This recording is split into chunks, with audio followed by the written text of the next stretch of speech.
الحمد لله رب العالمين صلى الله وسلم وبارك على نبينا محمد وعلى آله وأصحابه أجمعين وأشهد أن لا إله إلا الله وحده لا شريك له وأشهد أن محمدا عبد الله ورسوله صلى الله عليه وسلم أما بعد فهذا اليوم هو أول أيام ذي القعدة عام 1436 من هجرة النبي صلى الله عليه وسلم ونحن في المجلس السادس من دراسة كتاب أصول السنة للإمام أحمد رحمه الله تعالى.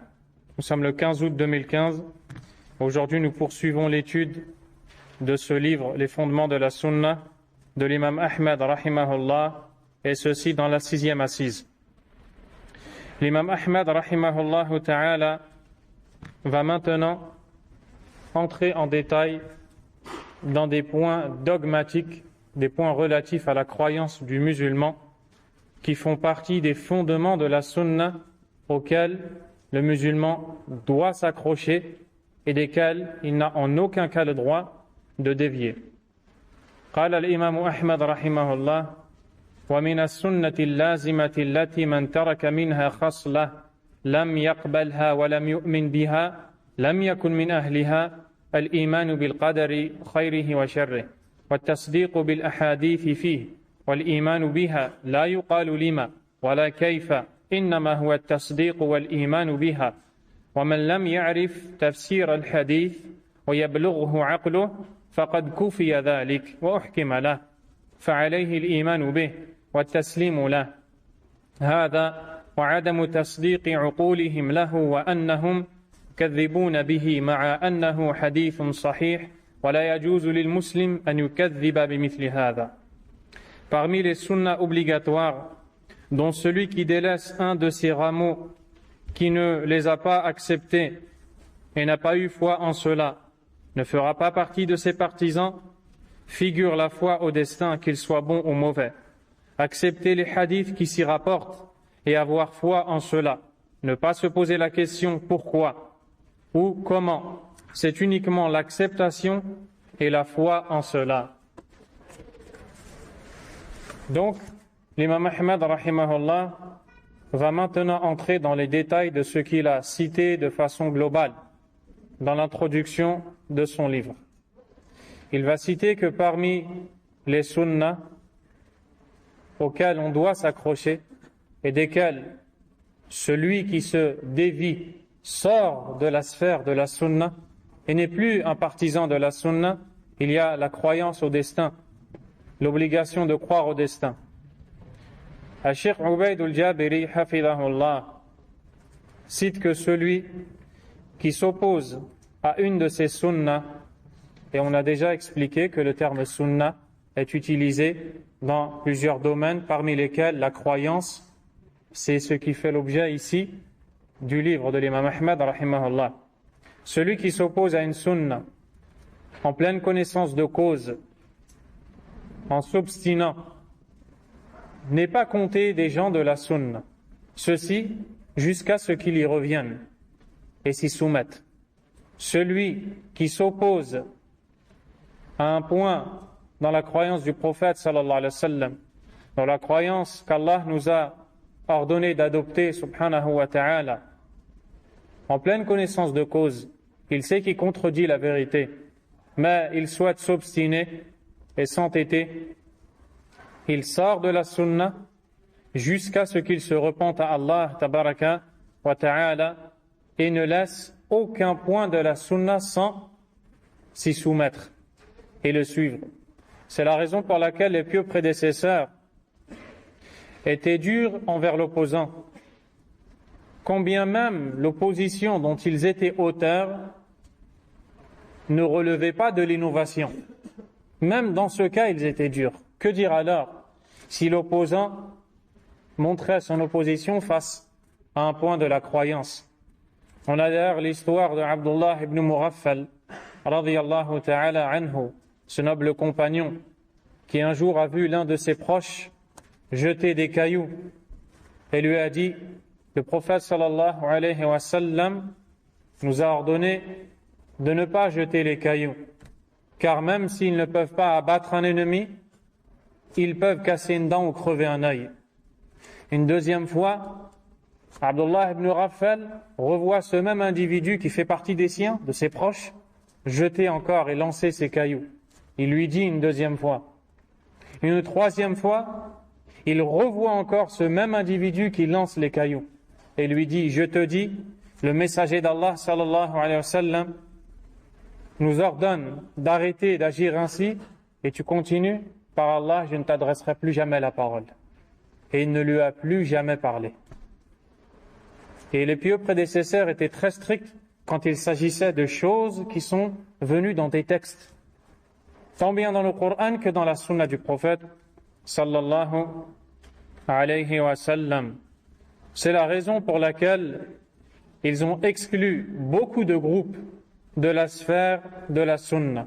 Lorsqu'ils voyaient que l'un d'entre eux s'opposait à la sunna, si l'argument lui était présenté, si la guidée du prophète sallallahu alayhi wa sallam lui était démontrée, puis il s'obstinait et décidait de maintenir cette voie erronée qu'il a suivie, il était jugé comme étant innovateur, exclu de la sphère de la sunna à cause de son opposition. Et ici, l'imam Ahmad rahimahullah a commencé dans les points de la croyance par le destin. Le Cheikh Ubayd al-Jabiri hafidahullah a dit, il apparaît qu'il a commencé par citer le destin pour une des deux raisons suivantes.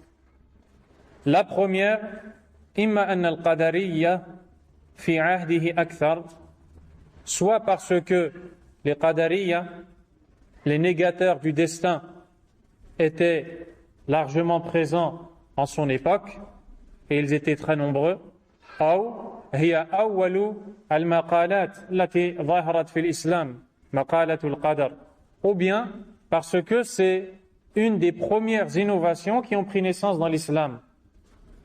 Et vous allez voir, incha'Allah ta'ala, le texte relatif à ce que vous venez d'entendre.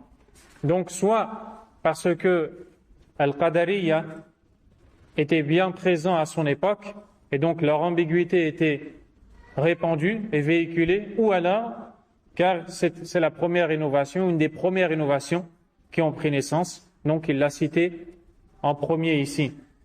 Et les savants de la sunna parmi les salaf salih, lorsqu'ils écrivaient des livres, ils ne recherchaient pas la célébrité ou simplement à montrer qu'ils avaient de la science, mais simplement ils répondaient à un besoin qui se faisait à leur époque. C'est la raison pour laquelle vous voyez par exemple que l'imam Ibn Khuzayma, rahimahullah, a écrit Kitab al-Tawhid, le livre de l'unicité dans le domaine des noms et attributs d'Allah. Les savants disent qu'il a agi ainsi car à son époque, les ambiguïtés dans le domaine des noms et attributs étaient très répandues, donc il fallait y répondre. Muhammad ibn Abdel Wahhab, rahimahullah, a écrit Kitab al-Tawhid, le livre de l'unicité dans le domaine de l'adoration d'Allah, car les ambiguïtés dans ce domaine étaient largement répandues à son époque. Ainsi, les savants répondaient à un besoin quand ils écrivaient des livres. L'imam al-Sheikh al-Najmi rahimahullah ta'ala a dit qawluhu min as-sunnah bima'na at-tariqati wal-minhaj. Lorsque l'imam Ahmad dit fait partie de la sunna, puis il cite la croyance au destin, fait partie de la sunna, on entend par la sunna ici la méthodologie. La méthodologie. Et le Cheikh Najmi va détailler cela en disant wa'lamu anna sunnata tanqasimu ila qismayn aw yuradu biha shay'an. Sachez que le terme sunna est utilisé pour désigner une des deux choses. La première, al-qism al-awwal, yuradu bi sunnah at-tariqatu wal-manhaj alladhi kana yasiru alayhi Rasulullah sallallahu alayhi wa sallam wa ashabuh. Premièrement, est voulu par la sunna la méthodologie suivie par le messager sallallahu alayhi wa sallam et ses compagnons. Ici, entre dans ce domaine-là les choses qui sont prescrites, donc obligatoires, tout comme celles qui sont légiférées de manière recommandée. On dit par exemple fait partie de la sunna telle et telle chose concernant les obligations, comme l'obligation de laisser la barbe pousser pour l'homme, ou bien l'obligation de lever son vêtement au-dessus des chevilles. Ceci est une obligation pour les hommes, c'est une sunna. Également, ce qui est recommandé fait partie de la sunna, comme le fait de donner par la main droite, de prendre par la main droite. Donc, de manière générale, quand on dit sunna, il y a tout ce que faisait le prophète sallallahu alayhi wa sallam, que ce soit des choses obligatoires ou recommandées. Deuxièmement, al-qismu thani, السنة عند الفقهاء ما كان دون الواجب من الفضائل وغيرها. Les savants de la jurisprudence islamique utilisent ce terme pour désigner ce qui n'est pas obligatoire mais qui est méritoire. Par exemple, le fait que le prophète sallallahu alayhi wa sallam aimait beaucoup utiliser la main droite dans les choses propres et pures, comme le fait de se coiffer, de se nettoyer, sallallahu alayhi wa sallam, enfin de se purifier, alayhi salatu wa salam, ou bien de vêtir ses sandales ou autres, alayhi salatu wa salam. Al-Sheikh al-Najmi rahimahullah va maintenant entamer la parole sur le destin. Il va nous citer qu'il est une obligation qu'il incombe à tout croyant d'avoir cette foi au destin et de croire que Allah tabaraka wa ta'ala a décrété à ses serviteurs tout ce qui leur arrive, tout ce qu'ils font, que ce soit des bonnes choses ou des choses mauvaises, que ce soit la foi du croyant ou la mécréance du mécréant, la joie du bienheureux ou la tristesse du malheureux, la richesse du riche ou la pauvreté du pauvre, la maladie, la bonne santé. Toutes ces choses-là sont décrétées par Allah subhanahu wa ta'ala. Très nombreux sont les textes qui s'y rapportent, parmi lesquels ce qui est relaté par l'imam Muslim rahimahullah, selon Abdullah ibn Amr ibn al-As radiyallahu anhuma, hadith rapporté par Muslim numéro 2653. Le prophète sallallahu alayhi wa sallam a dit: awwalu ma khalaqa Allah al-qalam faqala lahu uktub. أول ما خلق الله القلم فقال له اكتب فجرى في تلك الساعة بما هو كائن إلى يوم القيامة. La première chose qu'Allah a créée fut la plume, à qui il dit écris. Puis la plume s'est mise à écrire tout ce qu'il adviendra jusqu'à l'avènement de l'heure, jusqu'à l'avènement de l'heure, jusqu'au jour dernier. Également, donc ce hadith-là est rapporté par l'imam Abu Daoud. C'est le deuxième hadith que je vais vous lire qui est rapporté par l'imam Muslim. Le deuxième hadith, قال صلى الله عليه وسلم كتب الله مقادير كل شيء قبل أن يخلق السماوات والأرض ب50,000 سنة وكان عرشه على الماء. Allah a écrit la destinée de toutes choses avant même d'avoir créé les cieux et la terre, ou bien 50 000 ans avant d'avoir créé les cieux et la terre, et son trône se trouvait sur l'eau. Avec ces deux textes, nous voyons que le prophète sallallahu alayhi wa sallam nous informe qu'Allah tabaraka wa ta'ala a décrété toutes choses. Et on sait même quand est-ce qu'il a décrété toutes choses. 50 000 ans avant d'avoir créé les cieux et la terre.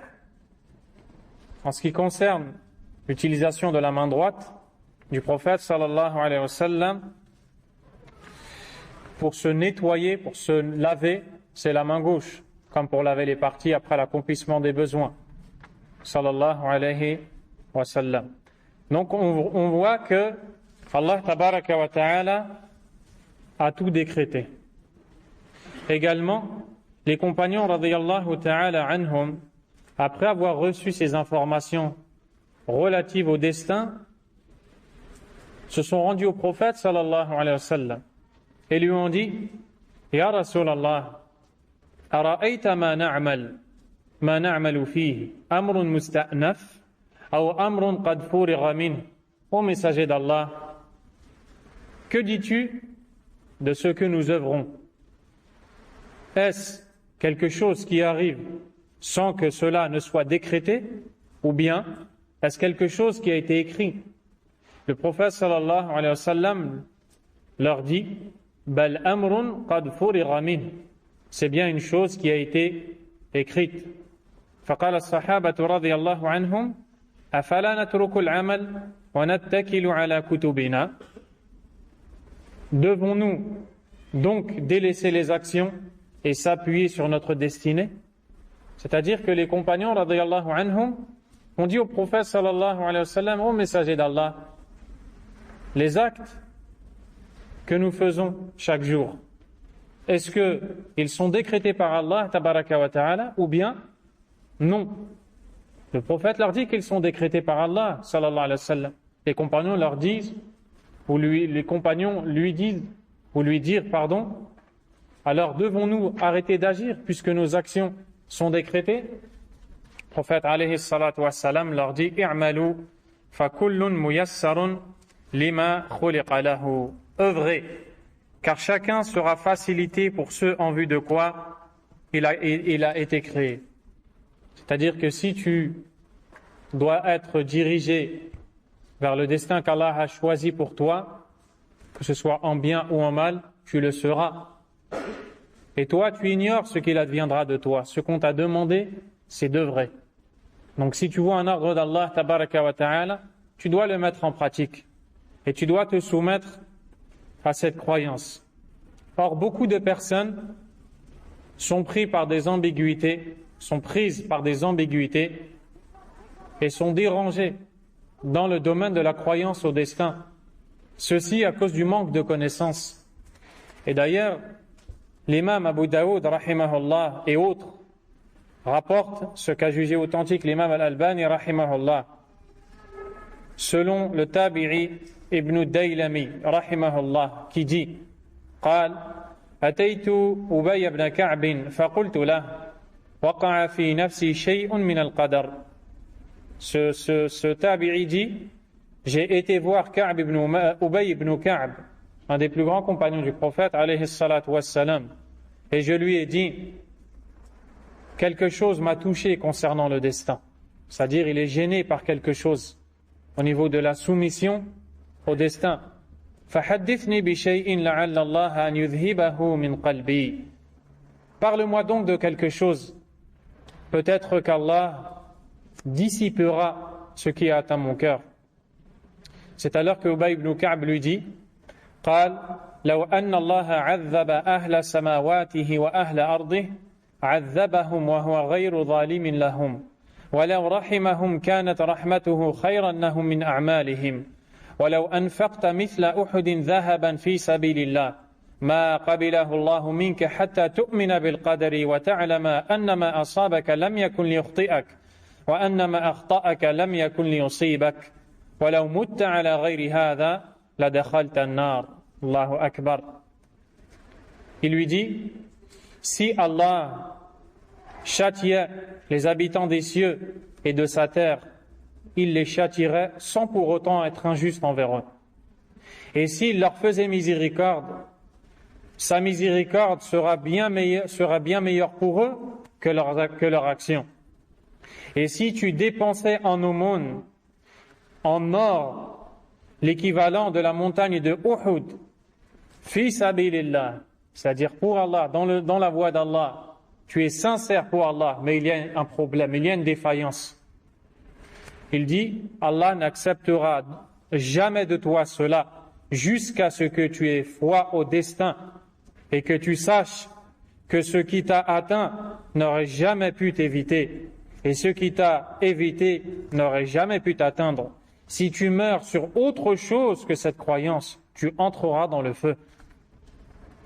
Puis Ibn Daylami rahimahullah dit قال ثم أتيت عبد الله بن مسعود فقال مثل ذلك قال ثم أتيت حذيفة بن اليمان فقال مثل ذلك قال ثم أتيت زيد بن ثابت فحدثني عن النبي صلى الله عليه وسلم مثل ذلك. Ce même individu, Ibn Daylami rahimahullah, dit par la suite, j'ai été voir Abdullah ibn Mas'ud radiyallahu anhu, il m'a répondu la même chose. Puis j'ai été voir Hudhayfa, il m'a répondu la même chose. Puis j'ai été voir Zayd ibn Thabit, il m'a enseigné la même chose du prophète sallallahu alayhi wa sallam. On voit ici que les gens de la Sunna ont une seule et même croyance. Ici, on parle des compagnons. Les compagnons sont éduqués par le prophète sallallahu alayhi wa sallam. Ils lui ont tous dit exactement la même parole. Si tu donnais en aumône l'équivalent de la montagne de Uhud en or pour Allah, sincèrement, Allah n'acceptera jamais cela de toi jusqu'à ce que tu crois au destin et tu saches que ce qui t'a atteint n'aurait jamais pu t'éviter, ce qui t'a évité n'aurait jamais pu t'atteindre. Si tu meurs sur une croyance différente de celle-ci, tu entreras dans le feu.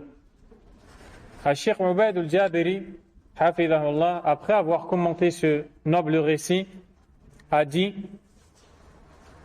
que on pourrait en déduire des points bénéfiques parmi lesquels, premièrement, les compagnons ont enseigné à ce Tabi'i ibn Daylami rahimahullah la manière de croire au destin. Quelle est-elle? Tu dois savoir que ce qui t'a atteint n'aurait jamais pu t'éviter et ce qui t'a évité n'aurait jamais pu t'atteindre. Ça, c'est le résumé de la croyance au destin. Si tu es malade, ne dis pas « j'aurais dû faire telle et telle chose ». Et si j'avais fait telle et telle chose, je n'aurais jamais été malade. Pourquoi? Parce que la croyance que tu as au destin, que tu portes dans ton cœur, te pousse à croire que ce qui t'a touché n'aurait jamais pu t'éviter. Et ce qui t'a évité n'aurait jamais pu te toucher. Donc regarde, la croyance au destin te délivre de cette prison qui est de tout le temps être anxieux, plein de soucis. J'aurais dû faire telle chose, je n'aurais pas dû faire telle chose. Et en vérité, c'est tiré d'un hadith. C'est le prophète sallallahu alayhi wa sallam qui a enseigné cette leçon à Abdullah ibn Abbas radiyallahu ta'ala anhuma. Deuxième point, les pieux prédécesseurs se dirigeaient vers les grands savants lorsqu'ils avaient une problématique dans la religion. Regardez ici, Ibn Daylami rahimahullah aurait très bien pu aller voir les tabi'i de son époque, mais il a décidé d'aller voir les compagnons et il est même allé voir les plus grands, notamment Ubay ibn Ka'b, qui est connu comme le meilleur lecteur du Coran, Abdullah ibn Mas'ud radiyallahu ta'ala an, qui est connu comme étant le plus grand savant des causes de révélation des versets. Aussi, Zayd ibn Thabit, qui est le plus grand savant dans l'héritage, et Hudhayfa ibn al-Yaman, qui est celui qui connaît plus les récits relatifs aux troubles qui arriveront, qui toucheront la communauté. Donc il s'est dirigé vers les kibar al-ulama, vers les grands savants. Et les pieux prédécesseurs disent, vous ne cesserez d'être dans le bien tant que vous prendrez votre religion de vos grands. Et lorsque les gens prendront la religion des plus jeunes, dans le sens du récit, ils seront touchés par beaucoup de problèmes. Ils seront touchés par beaucoup de problèmes. On voit aussi qu'il est permis d'interroger plusieurs savants dans une seule et même question. Si le but du questionneur est la recherche de la vérité, surtout si les réponses sont accompagnées des preuves, dalil, des preuves du Coran et de la Sunna. Car c'est ainsi qu'a agi Ibn Daylami rahimahullah. Il est allé voir Ubay, puis Abdullah, puis Zayd, puis Hudhayfa radiyallahu ta'ala anhum, à condition qu'il ne cherche pas à frapper les savants avec la parole d'un, il frappe un autre, et avec la parole de l'autre, il frappe le premier, et ainsi de suite. Non, son but, c'est la recherche de la vérité et l'amour d'atteindre la vérité. Walhamdulillah. Il est donc obligatoire aux croyants de se soumettre au destin d'y avoir foi. Car celui qui n'a pas la foi au destin n'a pas de part de l'islam. Il n'a aucune part de l'islam. Car la croyance au destin fait partie des 6 bases de la croyance du musulman qui sont la foi en Allah, en ses anges, en ses livres, en ses messagers, au jour dernier et au destin, qu'il soit bon ou mauvais. Et d'ailleurs, dans le hadith où il y a ce récit de Abdullah ibn Mas'ud, radiyallahu anhu, qui est rapporté par l'imam al-Bukhari, quand le prophète sallallahu alayhi wa sallam cite les 6 piliers de la foi, il dit que tu crois en Allah, en ses anges, en ses livres, en ses messagers, au jour dernier. Ensuite, il réitère le verbe et que tu crois au destin, qu'il soit bon ou mauvais. Donc il a appuyé et confirmé l'obligation de croire au destin lorsqu'il a réitéré le verbe sallallahu alayhi wa sallam. Non. Hein? Le hadith de Omar ibn al-Khattab radiyallahu anhu. Barakallahu fik. C'est le hadith de Omar ibn al-Khattab radiyallahu ta'ala anhu. L'imam Muslim rahimahullah nous rapporte comment est apparue l'innovation du destin. Quand on dit l'innovation du destin, comprenez qu'il s'agit ici de la parole prononcée par ces gens qui ont dit il n'y a pas de destinée. Cette histoire nous est rapportée par l'imam Muslim rahimahullah عن يحيى بن يعمر قال كان أول من قال في القدر بالبصرة معبد الجهني. Yahya ibn Ya'mar, un tabi'i, a dit la première personne à avoir proféré les paroles au sujet du destin, c'est-à-dire avoir dit qu'il n'y a pas de destinée, c'est le dénommé Ma'bad al-Juhani. Yahya ibn Ya'mar dit فانطلقت أنا وحميد ibn Abd al-Rahman al-Himyari hajjain ou mu'tamirain. Je me suis donc dirigé, moi, avec Humayd ibn Abd al-Rahman al-Himyari, au pèlerinage ou à la Umrah. Pourquoi? Pour aller rencontrer un compagnon, pour aller rencontrer un savant et l'interroger. Et c'est ainsi que les salafs, les pieux prédécesseurs, agissaient. Quand il y avait quelque chose qui leur paraissait ambigu, directement ils se dirigeaient vers les savants. Et c'est l'éducation que le musulman doit avoir. Il doit revenir aux savants dans les questions qui leur posent problème. فقلنا لو لقينا أحدا من أصحاب رسول الله صلى الله عليه وسلم فسألناه عما يقول هؤلاء في القدر. Nous dîmes alors, si on pouvait rencontrer un des compagnons du messager sallallahu alayhi wa sallam pour l'interroger sur ses paroles au sujet du destin. فوفق لنا عبد الله بن عمر بن الخطاب رضي الله عنه داخلا المسجد. Puis, nous avons le privilège de rencontrer Abdullah ibn Umar qui entrait dans la mosquée. فاكتنفته أنا وصاحبي. Mon compagnon et moi, nous nous sommes mis, mon compagnon et moi, à ses côtés. أحدنا عن يمينه والآخر عن شماله. L'un d'entre nous à sa droite et l'autre à sa gauche. فظننت أن صاحبي سيكل الكلام إلي. Pensant que mon compagnon allait m'autoriser de m'adresser à lui, فقلت أبا عبد الرحمن. J'ai dit, oh Abu Abdurrahman, ici il va s'adresser à Abdullah ibn Umar. قد ظهر قبلنا ناس يقرؤون القرآن ويتقفرون العلم وذكر من شأنهم وأنهم يزعمون ألا قدر وأن الأمر أنف. قال فإذا لقيت أولئك فأخبرهم أني بريء منهم وأنهم براء مني والذي يحلف به عبد الله بن عمر لو أن لأحدهم مثل أحد ذهبا فأنفقه ما قبل الله منه حتى يؤمن بالقدر. Yahya ibn Ya'mar dit à Abdullah ibn Umar, ô Abu Abdurrahman, des gens chez nous sont apparus, ils lisent le Coran et étudient la science. Regardez bien. Ils lisent le Coran et ils étudient la science, ils recherchent la science, mais ils ont des ambiguïtés. Donc, le simple fait qu'une personne étudie ou apprend le Coran n'est pas suffisant pour que cette personne soit jugée comme étant de la sunna. Pour qu'elle soit des gens de la sunna, il faut qu'elle se conforme. Ces gens ici apprenaient la science, apprenaient le Coran, mais on contredit la sunna. Regardez ce que Abdullah ibn Omar va dire. Puis, il s'est mis à lui citer des choses et il leur a dit, ils prétendent qu'il n'y a pas de destinée et que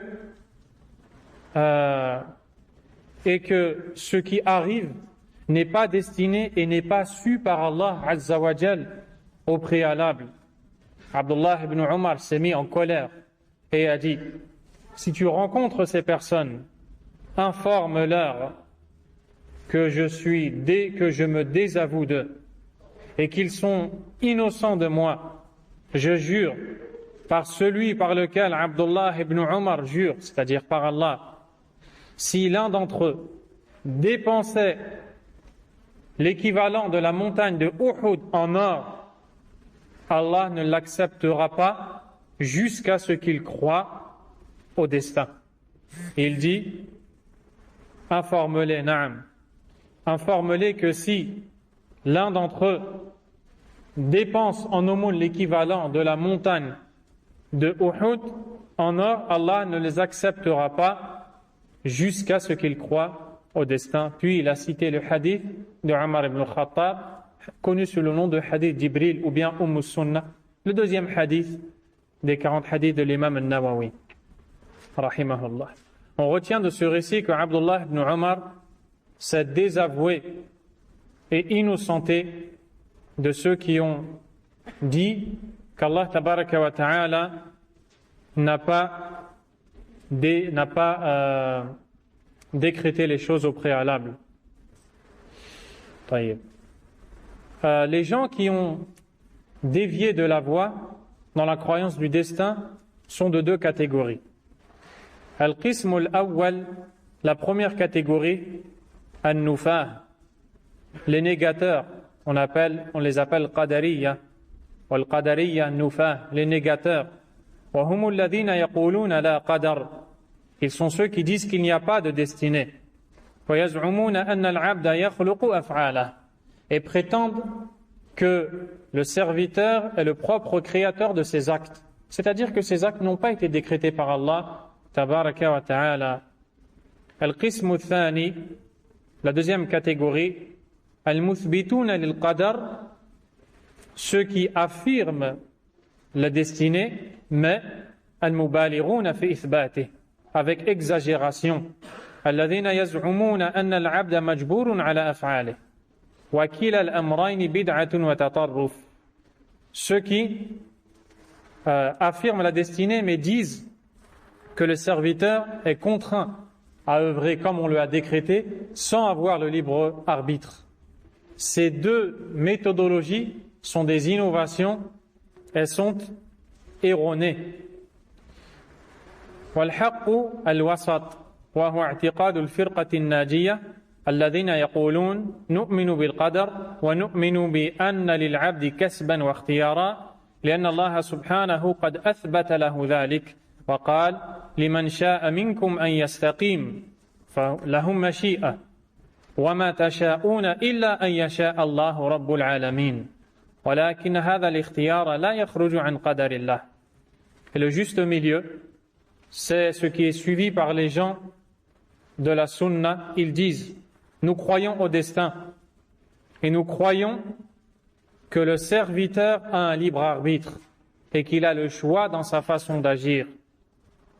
Et la preuve en est les versets 28 et 29 de Surat At-Takwir, où Allah tabaraka wa ta'ala nous dit, selon les sens rapprochés, pour celui parmi vous qui veut se tenir droit, qui veut suivre la droiture. Et vous ne pourrez vouloir que si Allah, le Seigneur de l'univers, le Seigneur des mondes, veut. qu'est-ce qu'on apprend de ces versets?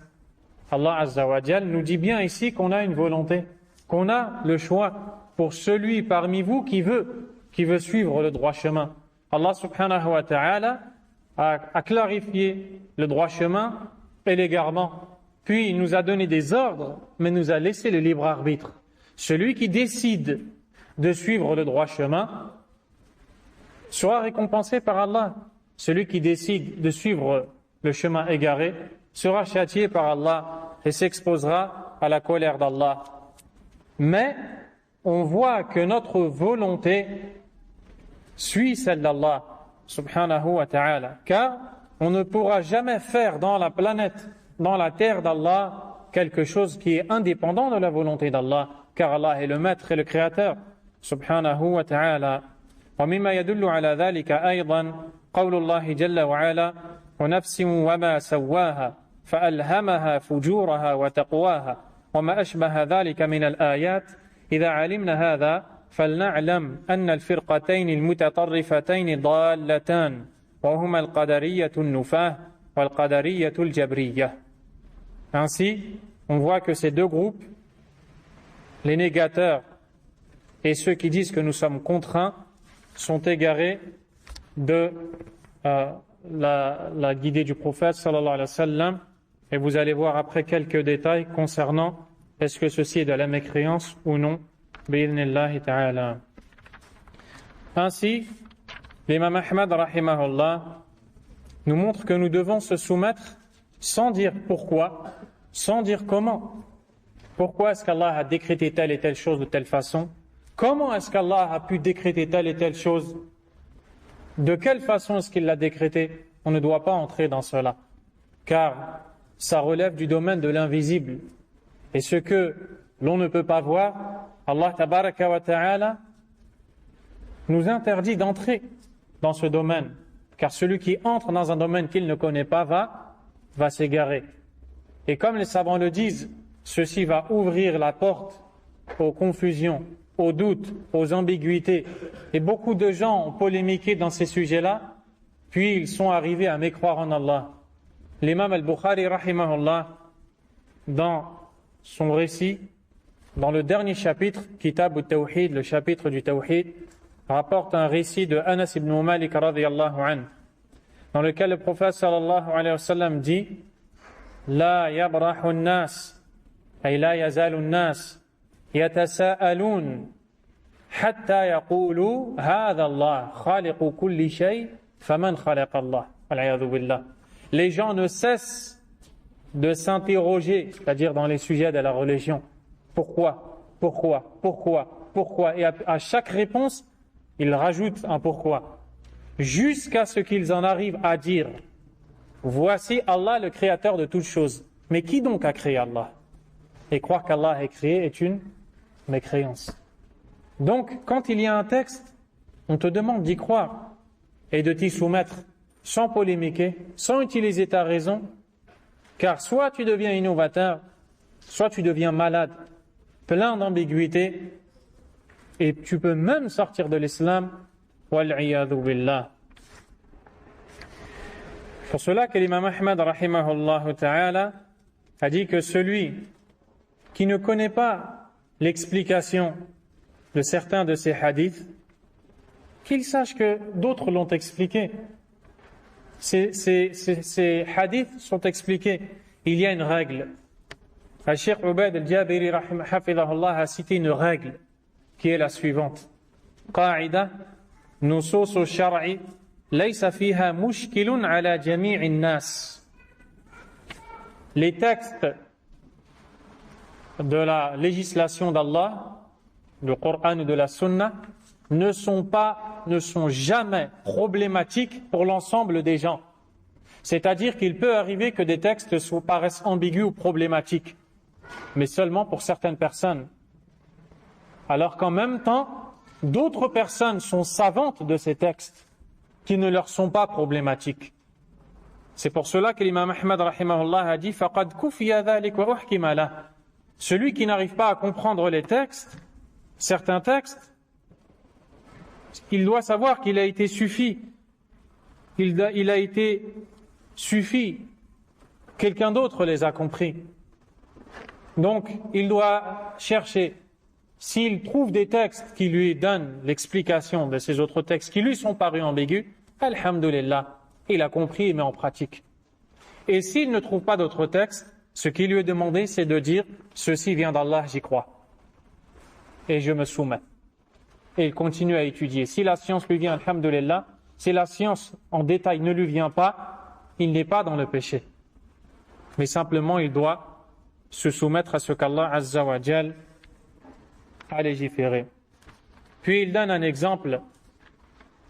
Il dit « Mithlu hadith as-sadiq al-masduq » comme le hadith qui est rapporté par Abdullah ibn Mas'ud radiyallahu ta'ala anhu. Le hadith dans lequel le prophète sallallahu alayhi wa sallam va informer, va donner aux compagnons les informations des différentes étapes que va rencontrer l'enfant dans le ventre de sa mère, particulièrement les 3 étapes. Et ceci relève de l'invisible. Et voyez que Abdullah ibn Mas'ud radiyallahu anhu, lorsqu'il va relater le hadith, le récit, va dire Haddathana Rasulullah sallallahu alayhi wa sallam wa huwa as-sadiq al-masduq. Le messager d'Allah sallallahu alayhi wa sallam m'a dit, et c'est lui le véridique dont on atteste de la véracité, puis il va citer ces informations-là. Les savants qui ont expliqué ce hadith ont dit il a agi ainsi pour montrer que même si on nous parle de choses invisibles qu'on ne connaît pas, nous croyons qu'à partir du moment où ces informations émanent du livre d'Allah ou de la sunna du prophète sallallahu alayhi wa sallam, elles sont vraies et on doit s'y soumettre. Si des textes nous explicitent ces informations, alhamdulillah. Et si on ne trouve pas de texte, on s'y soumet quand même, car ces informations viennent d'Allah, tabaraka wa ta'ala. On doit agir de la même façon quand il s'agit du destin. On doit agir de la même façon quand il s'agit des textes relatifs à la vision d'Allah le jour dernier, même s'ils peuvent paraître problématiques à l'un d'entre nous, car ils ne le sont pas pour les savants. Et en réalité, ce qu'il faut regarder, ou ce qu'il faut accuser, c'est notre mauvaise compréhension ou notre manque de science, pas le texte. Le texte, il est clair, mais à cause de notre ignorance, on ne le comprend pas et on croit qu'il n'est pas clair ou qu'il est ambigu. Donc lorsqu'un texte ne te paraît pas clair ou n'est pas compris par toi, sache que le souci ne vient pas du texte, mais de ta compréhension ou de ton manque de science. Donc c'est ton manque de science qu'il faut accuser et pas le texte. En ce qui concerne le destin, ou c'est ce qu'on va citer, Inch'Allah ta'ala, bientôt. Donc, l'imam Ahmad, rahimahullah, a cité comme exemple le hadith de Abdullah ibn Mas'ud. Dans ce hadith, le prophète, sallallahu alayhi wa sallam, a dit Inna al-abda yujma'u khalquhu fi batni ummihi 40 yawman nutfa. La création du serviteur est rassemblée dans le ventre de sa mère pendant 40 jours comme une goutte. C'est-à-dire qu'après que les parents aient eu les rapports desquels va résulter une grossesse, la goutte de l'homme qui entre dans l'utérus de la femme reste à ce stade pendant 40 jours. Puis elle change et prend la forme d'une sangsue pendant la même période, 40 jours. Puis elle change et prend la forme d'une pâte mâchée ou d'une pâte d'un morceau de chair pendant 40 jours.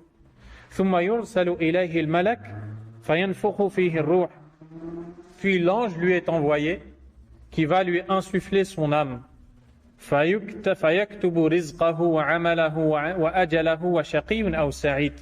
il va lui inscrire sa subsistance, ses actions, le terme de sa vie, et s'il sera bienheureux ou malheureux.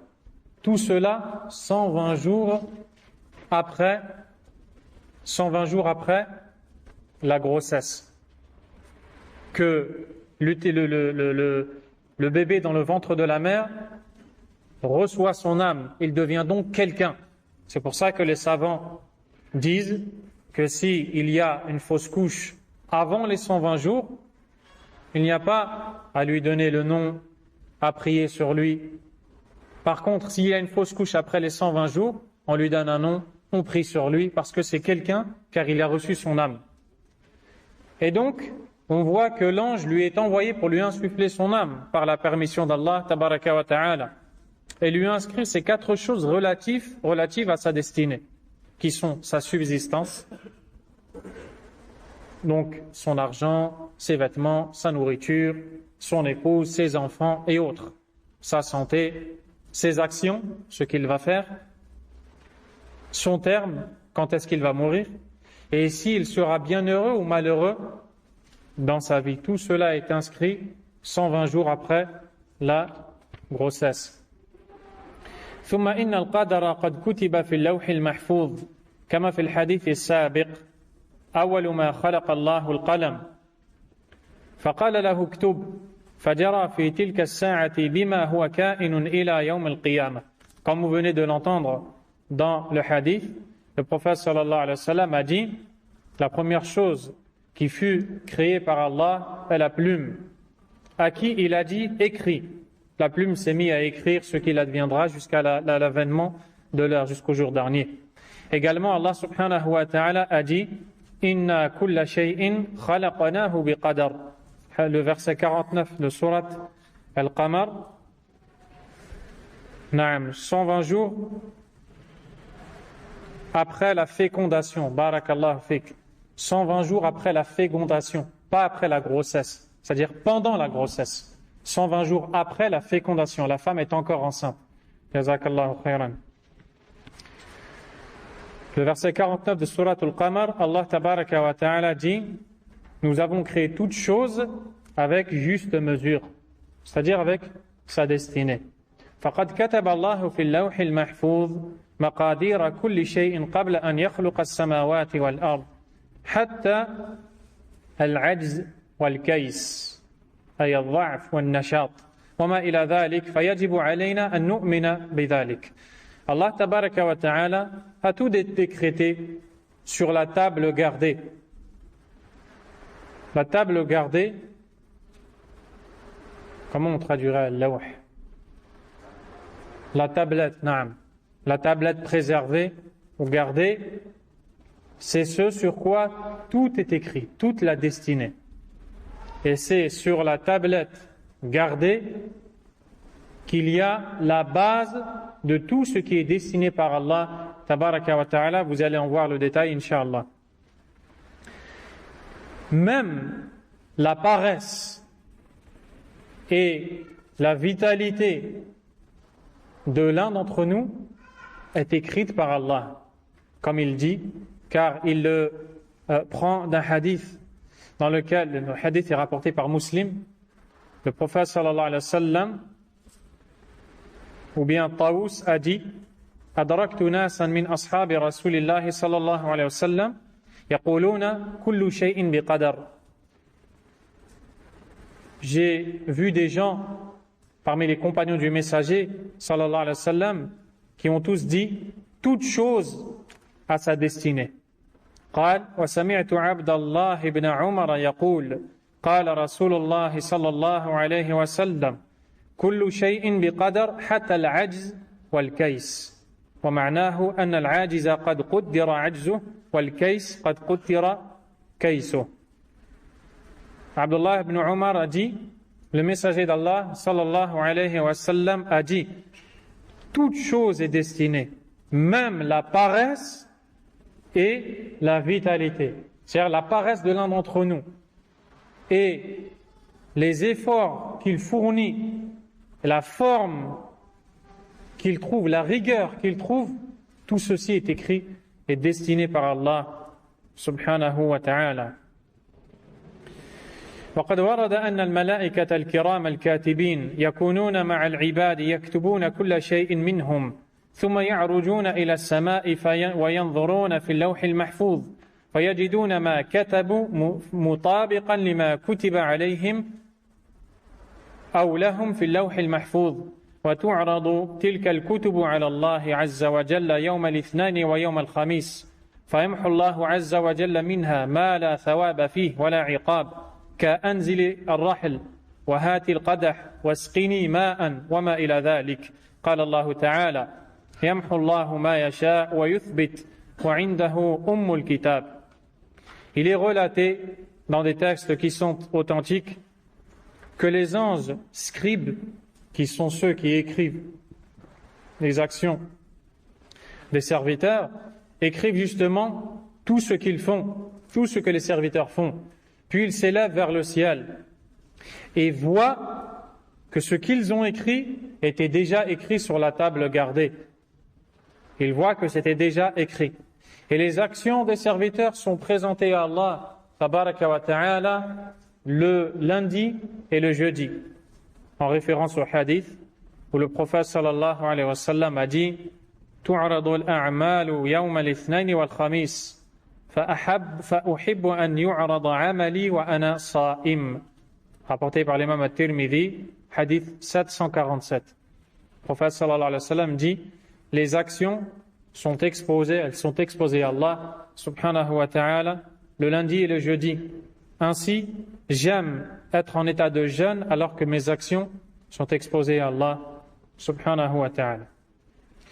Le Cheikh Al-Nazmi rahimahullah dit Allah tabaraka wa ta'ala efface de ces actions qui sont enregistrées par les anges celles qui n'ont ni récompense ni punition, comme les paroles qui sont tout simplement permises, donne-moi à boire, apporte-moi telle et telle chose, et ainsi de suite.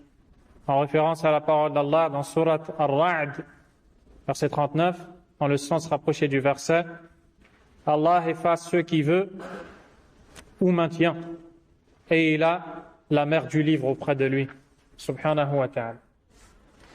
En ce qui concerne le destin en détail, croire au destin en détail veut dire croire en 4 choses. Maratibul Qadr, qui sont les 4 degrés du destin. Et si vous voulez le voir plus en détail, revenez à l'écrit de Cheikh Al-Uthaymin rahimahullah, Usul al-Iman, les fondements de la foi, où il cite justement ces 4 points. Premièrement, al-ilm, ilmullah azza wa jalla bil kainat, la science parfaite d'Allah de toutes choses existantes. Allah azza wa jalla sait ce qui s'est passé, ce qui se passe au présent, ce qui se passera, tabaraka wa ta'ala, et même ce qui n'a pas eu lieu. Si cette chose avait eu lieu, comment elle se serait déroulée? Allah tabaraka wa ta'ala, c'est tout. C'est la première étape, le premier degré de la croyance au destin. Deuxièmement, al-kitaba, l'écriture, c'est-à-dire croire qu'Allah tabaraka wa ta'ala a tout écrit. Tout ce qu'il adviendra a été écrit par Allah au préalable, subhanahu wa ta'ala. Ces 2 premiers points de la croyance au destin, vous les trouvez dans le verset 70 de Suratul Hajj. Allah tabaraka wa ta'ala a dit Alam tara anna Allah ya'lamu ma fi samawati wal ard. Ne vois-tu pas qu'Allah connaît la science, ce qu'il y a dans les cieux et sur la terre? Inna dhalika fi kitab. Tout ceci est consigné dans un livre, l'écriture. Inna dhalika ala Allah yasir. Tout ceci est facile pour Allah. Ce verset prouve les 2 premiers degrés de la croyance au destin, la connaissance et l'écriture. Donc quand on dit Allah a tout décrété, c'est-à-dire qu'il a tout connu, puis il a tout écrit. 3e degré, al-mashi'a. Al-mashi'a, la volonté d'Allah.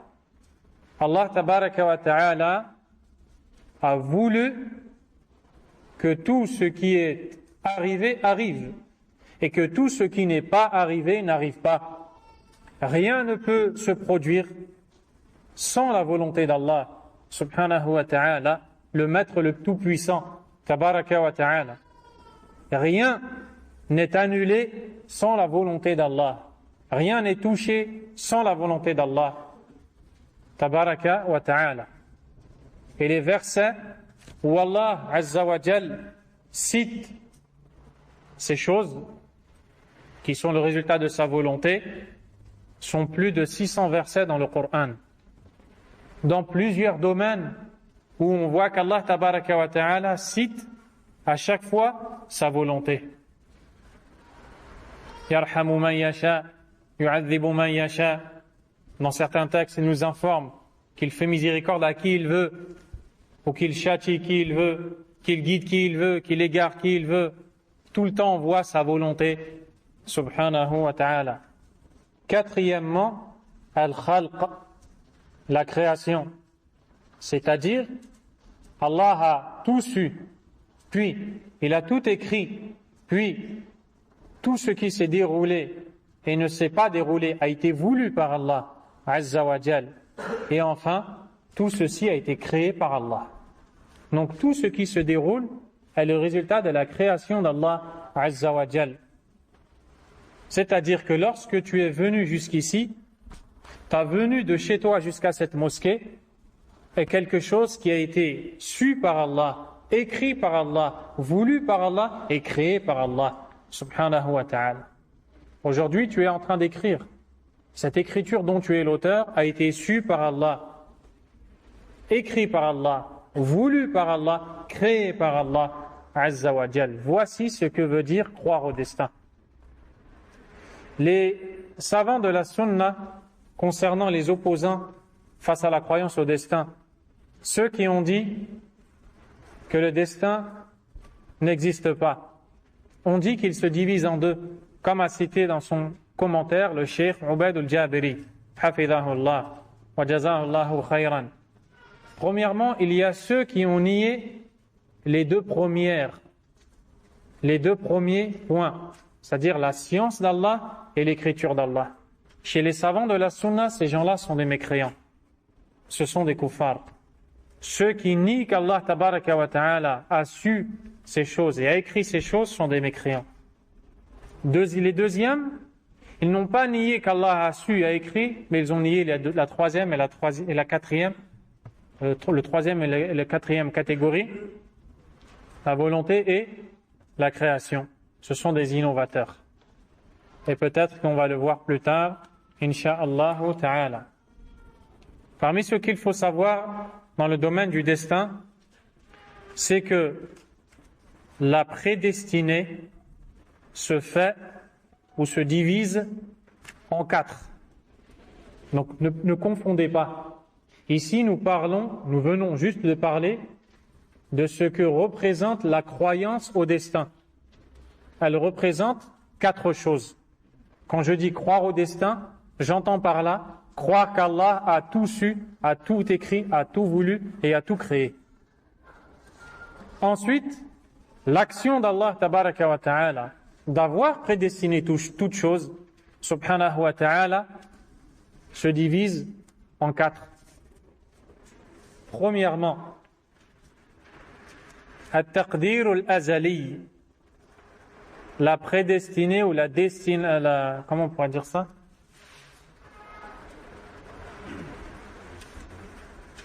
Éternel.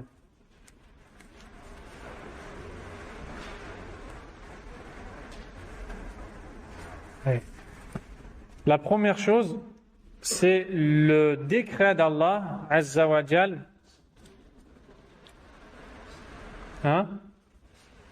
Comment? Le décret d'Allah Azza wa Jal ancien. C'est le premier décret. Il s'agit ici de l'écriture sur la table gardée.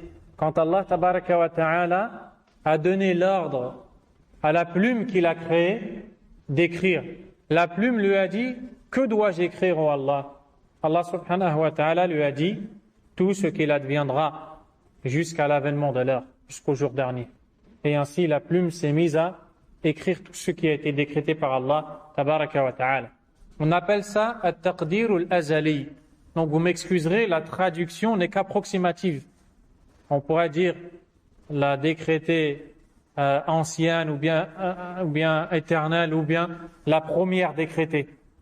Le premier décret, pardon. Et ceci, on le voit dans le hadith de Abdullah ibn Amr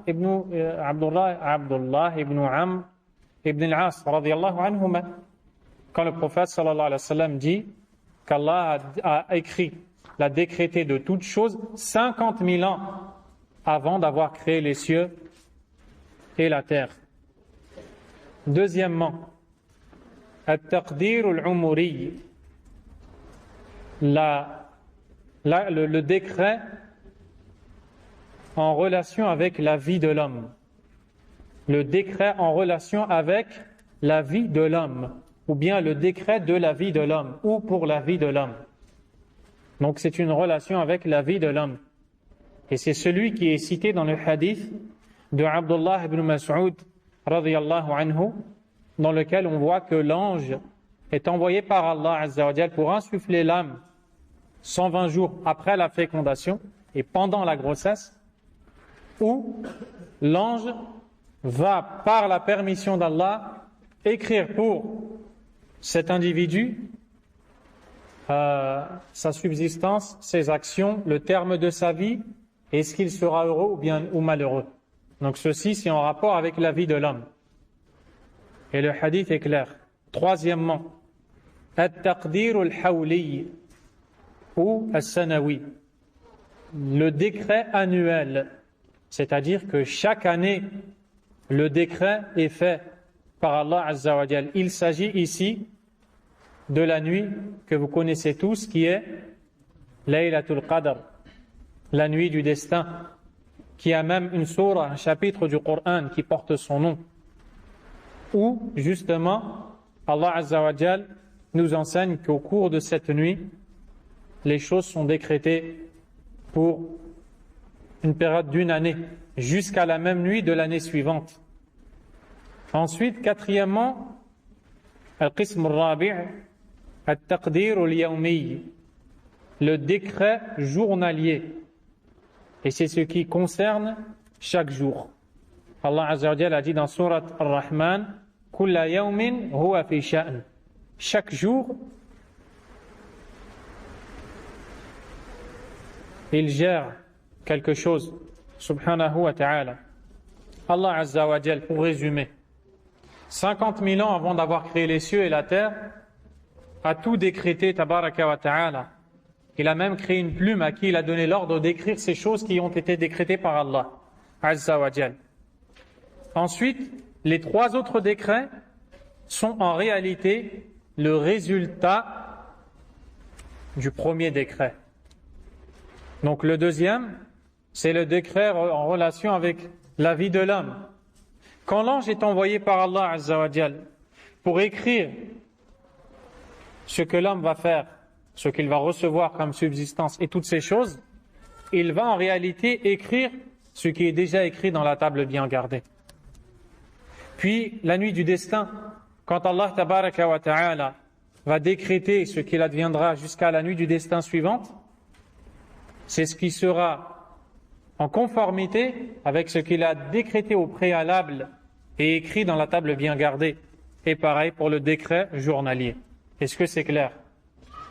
Alhamdulillah.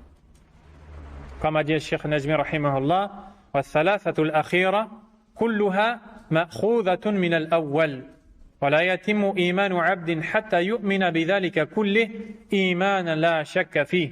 وقد قال النبي صلى الله عليه وسلم في حديث عمر بن الخطاب رضي الله عنه في قصة مجيء جبريل عليه السلام إلى النبي صلى الله عليه وسلم وتؤمن بالقدر خيره وشره. Pour résumer, on a l'obligation de croire en toutes ces informations, car le prophète sallallahu alayhi wa sallam a dit à Jibril alayhi salam que nous devons croire aussi au destin, qu'il soit bon ou mauvais.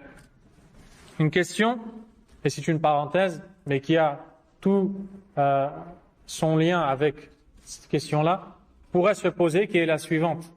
Est-ce que l'un d'entre nous peut commettre le péché et justifier son péché par le destin. Puis si tu lui dis « Ne désobéis pas à Allah », il te répond « Je désobéis car c'est décrété ». Puis il va commettre le péché. Est-ce qu'il a le droit? Est-ce qu'il est acceptable de se cacher derrière la destinée pour désobéir à Allah Azza wa Jal? La réponse est non. Tout comme on dirait à ce même individu, alors assis-toi, ne mange pas, ne bois pas, ne porte pas de vêtements et attends. Et si Allah t'a décrété, tu seras rassasié. Si Allah te l'a décrété, tu seras abreuvé. Qu'est-ce qu'il va dire? Il va dire tu es fou. Mais par contre, quand il s'agit des ordres et des interdits d'Allah Azza wa Jal, lui il devient fou. Qui est le véritable fou en réalité? C'est lui. Certains ont dit que lorsque le prophète sallallahu alayhi wa sallam a fait l'ascension nocturne et qu'il a rencontré les prophètes alayhimus salam, se sont rencontrés Adam et Moussa, le hadith est authentique. Puis un dialogue s'est engagé entre eux dans lequel Moussa a dit à Adam alayhimus salam, il lui a fait la reproche par rapport à la désobéissance dont il a été l'auteur, mais de laquelle il s'est repenti par la suite, et qui a été la cause de notre exclusion du paradis et notre vie sur terre. Moussa lui a fait ce reproche alayhi salam. Adam lui a dit, me fais-tu le reproche pour quelque chose qui a été décrété par Allah? Regardez, ils disent, Adam a justifié sa désobéissance par le destin. Et d'où l'importance d'étudier la aqida, la croyance, avec les savants de la sunna. Car c'est ce qui va faire toute la différence. Et ici, vous voyez quelque chose pour vous sortir de cette ambiguïté ou non? La réponse, قال الشيخ عبد الرزاق البدر وفقه الله إلى كل خير. Le Cheikh Abd al-Razaq al-Badr a dit, ici, Adam alayhi salam ne s'est pas justifié de sa désobéissance par le qadar, par le destin, mais il a utilisé le destin pour un malheur qui a touché l'homme, qui est de vivre sur terre. Me blâmes-tu alors que ce malheur est décrété par Allah Azza wa Jal, mais il ne justifie pas son péché dont il a été l'auteur. Vous comprenez la différence?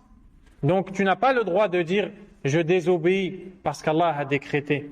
Par contre, le malheur qui t'atteint, tu dois dire qaddar Allah ma sha'a fa'al.